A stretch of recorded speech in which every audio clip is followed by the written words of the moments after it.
Comment apprendre au cheval à donner ses pieds? Les premières choses qui sont à juste vérifier pour votre sécurité, c'est juste vérifier que vous puissiez faire reculer votre cheval de quelques pas, être capable de l'éloigner. Voilà. Dès qu'il cède à la pression, bien enlever la pression à ce moment-là. Vérifiez également que vous pouvez demander une flexion latérale.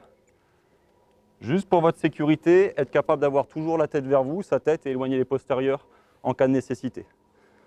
Et troisième exercice, éloigner ses postérieurs. Donc vous marchez vers la croupe et vous demandez tout simplement au cheval, par langage corporel avec une intention claire et en utilisant une pression de votre intention et de votre langage corporel progressif, d'avancer vers ses postérieurs et éloigner sa croupe. Voilà. Bon, la prochaine étape, une fois qu'on a vérifié qu'on avait les 3 contrôles de base qui vont être reculer, mobilisation des postérieurs, flexion latérale, on va commencer à travailler, à préparer le cheval à être manipulé partout et plus spécifiquement au niveau des membres. Donc, vous pouvez poser votre flot de longe en deux sur le garrot. Venez de demander une légère flexion vers vous pour votre sécurité. Et je vais commencer à caresser les zones simples de mon cheval qui vont être le dos, la croupe au niveau du garrot. Et progressivement, venir caresser au niveau des membres. Donc, il faut faire particulièrement attention de pouvoir maintenir si le cheval bouge et en revanche enlever lorsque le cheval arrête de bouger. Si je suis en train de manipuler et que mon cheval bouge à ce moment-là et que j'enlève, le problème c'est que je vais éduquer ce comportement. Je vais éduquer le comportement qui me pose problème. Donc ce qui est très important, c'est de maintenir tant que le cheval bouge et arrêter de solliciter lorsque le cheval est immobile. On peut vérifier qu'on puisse caresser un petit peu plus bas. Et là, le cheval ne devrait pas confondre, le moment où je touche les membres, il ne devrait pas confondre déjà entre est-ce que je donne le pied ou est-ce que je dois rester immobile. Parce que là, je n'ai aucune pression réelle, je viens juste caresser et mettre des sensations différentes sur le membre du cheval. Donc ça, c'est à vérifier de chaque côté. Donc pour certains chevaux, ça peut être particulièrement délicat de toucher les membres. Donc dans ce cas-là, pour ne pas vous exposer, vous, physiquement, à porter des postérieurs ou à porter des pieds du cheval, on va travailler avec un stick. Donc ça peut être votre deuxième étape ou votre première étape si la main est trop compliquée. D'accord ? Donc vous pouvez démarrer juste en caressant le cheval, tranquillement. Ici, sur les zones qui vont être relativement simples. L'idée, c'est vraiment pas de retenir le cheval et de l'empêcher de bouger, c'est de lui apprendre à rester immobile. Donc je ne vais pas le retenir, j'ai une marge de sécurité suffisamment importante pour moi et le restant de longe, c'est sa marge d'erreur. Le cheval apprend par essai et erreur, donc je lui laisse la possibilité de bouger s'il souhaite. Il verra qu'il n'y a aucune solution qui le profite à ce moment-là. Et lorsqu'il est immobile, enlever le stimulus. Une fois qu'on a vérifié qu'on pouvait toucher partout le cheval et plus spécifiquement les membres avec la main et le stick, on va pouvoir envoyer la longe sur les différentes parties, aussi bien postérieures qu'antérieures, parce qu'on va avoir besoin de la longe pour travailler sur les étapes suivantes. Donc juste vérifier que la longe ne soit pas déjà un problème. Vérifier que le cheval n'ait pas peur de la sensation qui vient entourer les pieds. D'accord ? Que ce soit pour les postérieurs ou que ce soit pour les antérieurs.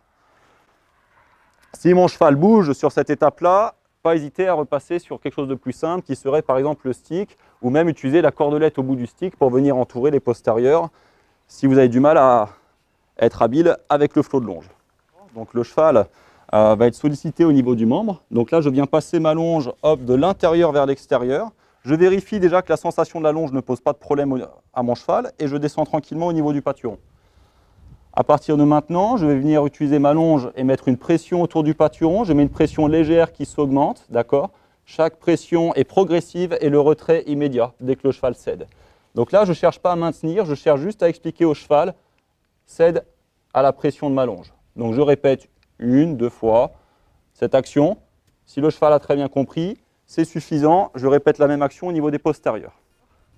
La tête vers moi. Je vais venir caresser un petit peu l'arrière-main si il se sent concerné. Hop. Je passe la longe de l'intérieur vers l'extérieur. Je prends au niveau du pâturon. Et là, je vais effectuer une pression. Alors là, il a parfaitement levé. Voilà. Et je vais vérifier que là, je puisse maintenir, grâce à ma longe, le pied en l'air. D'accord ?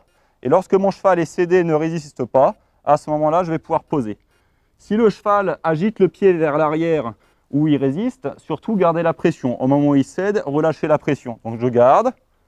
S'il met des petits coups de pied en arrière, je garde. Et lorsqu'il cède, je repose.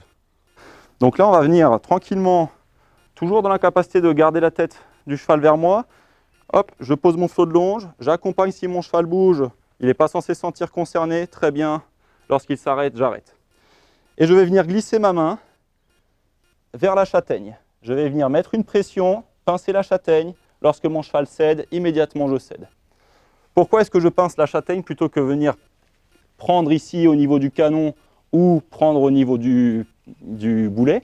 Tout simplement pour pas que le cheval confonde entre des moments où je vais mettre des guêtres, des moments où je vais mettre des bandes ou tout simplement faire des soins au niveau des pieds. Il ne faudrait pas qu'il commence à lever le pied lorsque je touche ici au niveau du canon. Donc la manière la plus facile pour le cheval, c'est de bien mettre un code spécifique qui lui permet de lui dire donne-moi le pied. Donc le code spécifique, ça va être de venir chercher la châtaigne ici et tout simplement venir pincer. Lorsque le cheval cède, vous pouvez prendre le pied et lorsqu'il est léger, vous reposez. Pour travailler au niveau des postérieurs, vous pouvez toujours vérifier avant, est-ce que je peux caresser le membre, que le cheval fasse bien la différence entre ça, ça ne te concerne pas. Et là maintenant, je vais venir pincer ici la pointe du jarret, attendre un petit peu, et je prends le pied. Comme mon cheval cède, je viens tranquillement accompagner.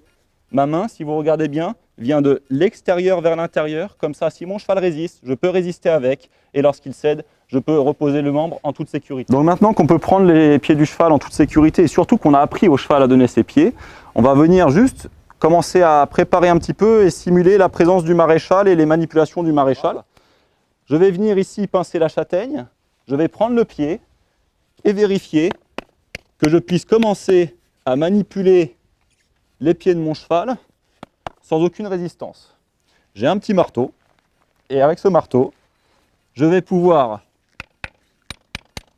commencer à habituer mon cheval au bruit du maréchal et aux vibrations du marteau. Vérifier qu'on puisse également poser un fer au niveau des postérieurs. Donc si le cheval cède, très bien, j'accompagne. Si le cheval résiste, pensez à bien résister. D'accord? Le moment où il arrête de résister, c'est le moment où lui doit gagner également et pas seulement vous. Donc reposez son pied au sol et après recommencez cette étape.